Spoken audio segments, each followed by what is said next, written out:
Join me in the spirit of prayer and meditation. This is an adaptation that I wrote. It's an adaptation of the Lord's Prayer. Spirit of life that dwells with us and in us, let us honor the spirit of all life in our incessant search for justice and peace. May we experience a world community with peace, liberty, and justice for all. May we have the will to live up to our covenant of right relationship in our congregations, our communities, our nation, and our world, that we might be a people on the side of the oppressed, the poor, and the marginalized. Give us this day what we need, that we might have the will and strength to build a new society. Forgive us our shortcomings. Do not let us fall into the temptation of believing ourselves already new people. And deliver us from the evil of forgetting that our lives are not ours alone. Amen. Blessed be and Ashe. Ashe. You all feeling good? Yeah! A little louder? Yeah! Awesome. I'm feeling pretty good too. Again, thank you for being here. And I'm going to offer some context to this vigil and context to some organizing efforts that have been taking place in Chesterfield for the last couple of months that were born out of this vigil.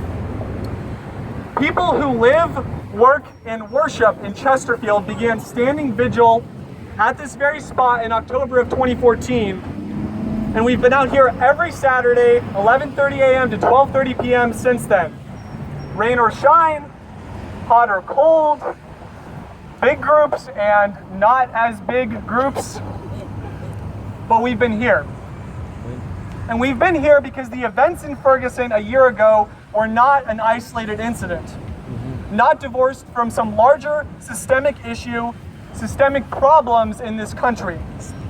And if we need evidence of this fact, then we can look to the deaths, like clockwork, of black and brown men, women, trans and queer people over this last year. And so everyone everywhere needs to hear the message of the movement, especially in Chesterfield, which is one of the wealthiest and whitest parts of St. Louis.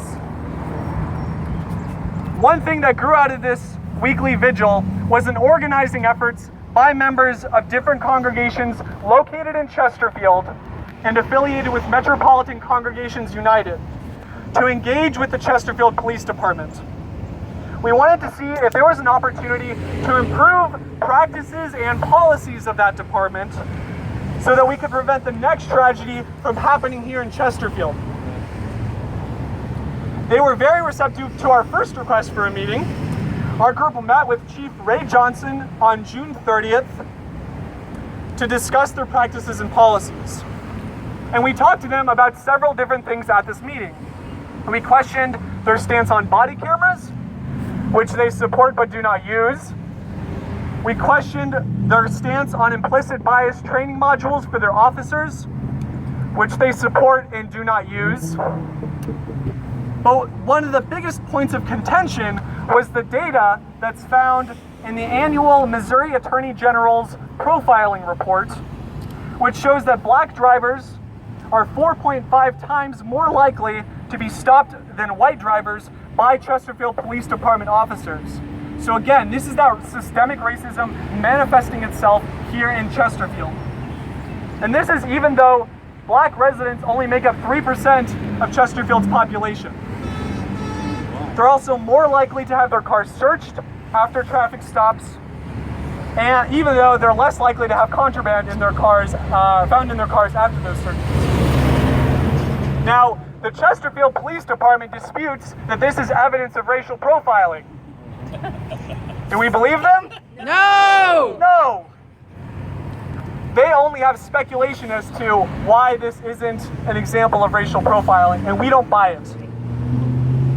After the meeting, we issued 5 requests to them. The first was a summary of the changes made by their department as a result of reflections on the events in Ferguson. The second was that we wanted them to modify their use of force report such that it identifies the race of the officer that used force and the race of the person against whom force was used. Because in their summary reports, they don't document this. We also requested that the chief recommend to the City Council the adoption and use of body cameras, as well as a specific timeline for making this recommendation and advocating it to the City Council. Fourth, we wanted them to justify the numbers in the Attorney General's report if they thought that it actually didn't reflect instances of racial profiling. And then lastly, we wanted them to adopt a quality training method on the topic of implicit bias.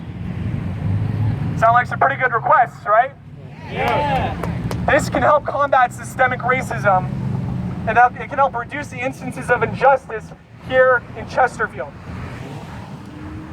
Unfortunately, the Chesterfield Police Department ignored multiple follow-up letters, emails, and in-person visits asking for a response to these asks. They've been ignoring us up until this past week, when a member of our group physically showed up and said she would wait until the chief of police was available to schedule a meeting with her for a follow-up meeting. We're calling out power, we're calling out the inertia, we're attempting to combat systemic racism. And he finally showed up, so we're going to get that second meeting. But they still haven't responded to any of our demands, which is completely unacceptable and out of line with their self-professed idea that they are a police department in St. Louis that adheres to the highest quality policing standards. So we're not going to accept the status quo, are we? No! We believe that the Chesterfield Police Department must recognize and act on its duty to combat systemic racism. We don't believe, and let's be clear, we don't believe that fully responding to our demands will end systemic racism in Chesterfield. We don't believe that. But we believe that these are necessary prerequisites, necessary first steps to combating systemic racism as it manifests itself here in Chesterfield. It's a start. And you know what? We're going to continue being out here. We're going to continue organizing until our demands are met. We're going to continue until our demands are met. Because that's what it means to stand on the side of love.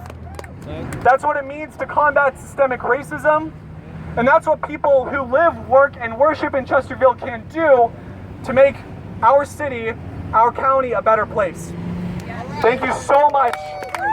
Thank you so much for showing up. Thank you, Emerson. This is part of the movement. And we're not finished yet. 1 year later, we're not finished. So thank you. All right, so we're going to vigil here until 12:30, which is in line with the regular